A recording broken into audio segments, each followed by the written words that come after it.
The Seattle Seahawks travel to Carolina to face the Panthers on Sunday. Seattle a 5-point favorite on BETDAQ, 44.5 the total in this game.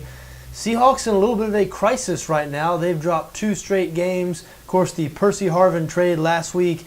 This week we've heard reports of a divide in the locker room. Some people apparently not getting along or don't like quarterback Russell Wilson, at least if you believe the media reports.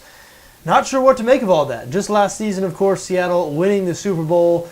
We didn't hear any reports of divisions in the locker room or anything of that nature. Funny how a couple of losses or a little bit of trouble brings these type of things out. Listen, I still think the Seahawks are a much better team than the Carolina Panthers.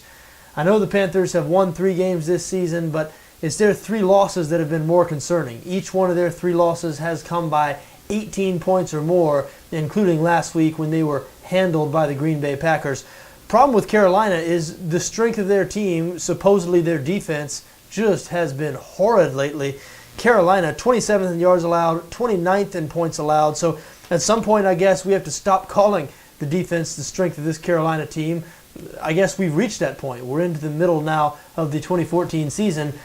But if that's not the strength of the team, if it's the offense, if they're going to rely on their offense to win games, then they have problems because they're certainly average at best on the offensive side of the ball, 20th in total yards per game, 16th in points per game. They have not been able to run the ball this season. Cam Newton has played pretty well for the most part, but not surrounded by a whole lot in terms of skill position talent.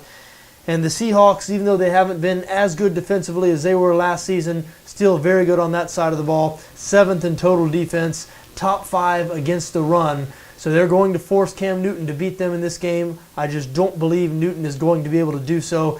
Even though the Seahawks have not been playing very well lately, like we said, they've dropped their last 2. They still should have enough to take care of business in Carolina. Their offense has been very good this season. Top 10 in points scored, 2nd in the league in rush yards per game. So not sure the Percy Harvin loss really going to hurt this team too much because this is a run-first team. That is their identity. You hear so much praise heaped on Russell Wilson. Well, the Seahawks 29th in pass yards per game, but that's mostly by design, of course. Again, this team likes to run the football, believe they will run the football on Sunday, and I like Seattle to beat the Carolina Panthers. Now, the 5-point number here makes me a little bit nervous. Because Seattle is conservative offensively, I could see this being a close game. So if you're willing to bite the bullet here, pay a little extra, I recommend backing Seattle on the money line. But if you must, go ahead and lay the 5 points. Seattle, my recommendation here.